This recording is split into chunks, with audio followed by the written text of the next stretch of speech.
2025년 10월 23일 목요일 스가랴 9장 1절에서부터 8절 말씀 회복해 하시는 하나님이란 제목으로 주의 말씀 전하겠습니다.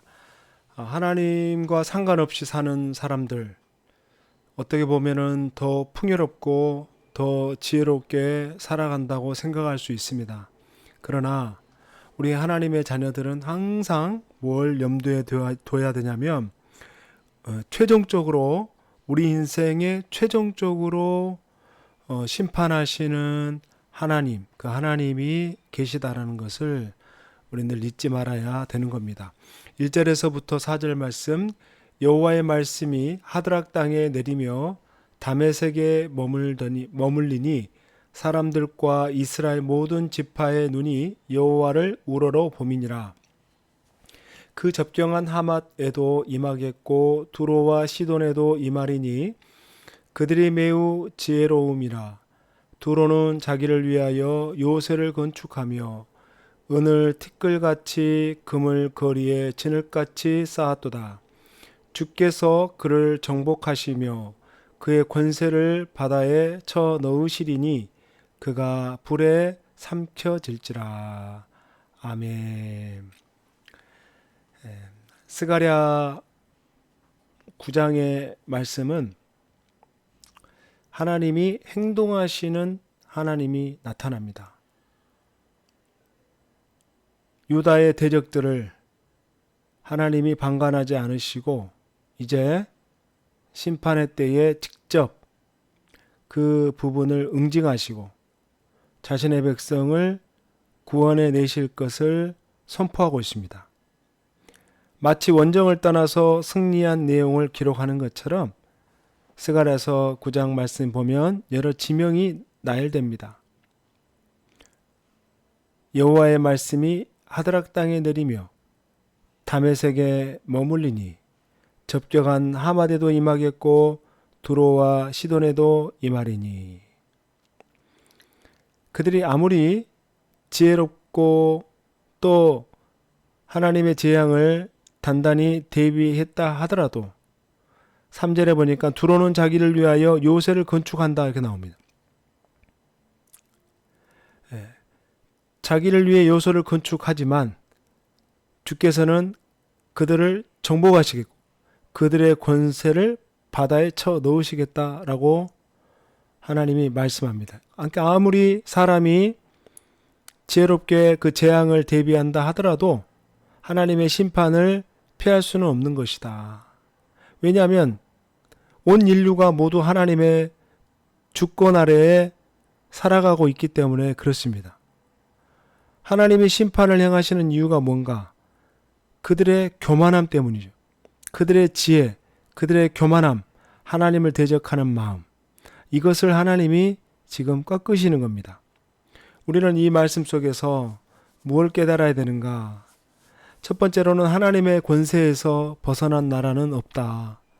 아무리 능력 있다 해도 하나님의 심판은 절대 피할 수 없다라는 사실입니다. 여호와의 말씀이 임하는 곳마다 정의로운 심판이 행해지며 놀라운 구원의 역사가 이루어지는 겁니다. 하나님은 모든 것을 친히 보고 계십니다.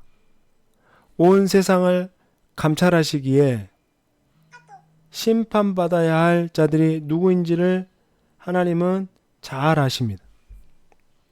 하나님을 대적하는 지혜를 가지고 있다 해도 하나님의 징계를 피할 수는 없는 겁니다.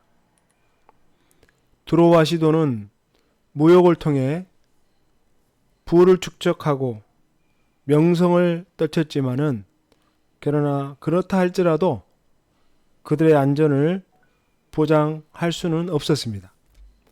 하나님을 대적하고 멸시하는 지혜는 결국 하나님의 심판을 피할 수 없다라는 사실입니다.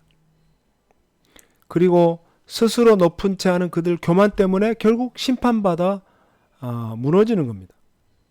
6절에 보면 아스돗에는 잡족이 거주하리라. 내가 블레셋 사람의 교만을 끊겠다. 아스돗, 블레셋의 한 지역이죠. 잡족이 거주하겠다. 여러 다문화 민족이 거주하게 하겠다. 그들의 교만을 끊어버리겠다. 하나님의 모든 제적을 물리치겠다고 말씀합니다. 하나님이 모든 것을 보고 계심을 언제나 우리는 의식하면서 늘 자신을 겸손히 살펴야 하는 겁니다. 이 사실을 잊으면은 우리가 하나님의 뜻에서 벗어나기가 쉽습니다. 하나님은 우리의 잘못을 오래 참아 주시지만은 한 번 심판을 시작하시면은 어떤 인간적인 준비나 지혜도 가차없이 무너뜨리게 하십니다. 하나님이 우리의 모든 형편을 친히 보고 계신다는 이 사실은 우리에게 큰 자극이며 또 한편으로는 큰 위로가 되는 겁니다. 홀로 남겨진 것 같은 순간에도 주님이 함께 하고 계신다는 것을 알기 때문에 그렇습니다. 이스라엘의 모든 원수를 갚아주시고 승리하시겠다고 약속하셨듯이 주님은 우리의 모든 고난을 알고 계시며 우리에게 큰 승리를 안겨주실 줄 믿습니다. 두 번째로는 하나님의 심판이 죄인을 회복하고 인도하시는 통로로 쓰임 받으신다는 사실입니다. 하나님의 심판은 결국 죄인을 회복시키고 굴복시키고 하나님께로 돌이게 하는 그런 과정이라는 겁니다. 하나님은 두로와 시돈과 블레셋의 여러 도시들에게 강력한 심판을 내리셨습니다. 이 심판은 단순한 파괴가 아닌 정결함을 위한 과정이죠. 7절에서는 가증한 피와 부정한 음식을 제거함으로 이방 백성도 하나님께 돌아오게 하시는 내용이 소개됩니다. 이방인들에게도 구원이 있다는 것을 하나님이 구약 성경을 통해 말씀하는 겁니다. 그 말씀이 결국 신약시대에 복음이 모든 민족에게 전파되는 것과 자연스럽게 연결되는 겁니다. 유대인뿐만이 아니라 이방인들도 하나님의 백성이 될 수 있고 주님께 돌아올 수 있는 귀한 백성임을 오늘 우리에게 말씀합니다. 다만 우리가 하나님 앞에 나갈 때에 우리의 모든 죄가 다 사함을 받고 정결함을 받아야 하는 것처럼 때로는 고난과 환난을 통해 우리 자아가 꺾이고 그 가운데 예수 그리스도를 구주로 영접하며 다시금 새로운 인생, 새로운 삶을 살아가는 그런 피조물로서의 삶이 시작이 되는 겁니다. 심판은 결국 회복의 길을 여는 시작과 같은 겁니다. 심판은 우리를 더욱 거룩해 하시는 하나님의 과정입니다.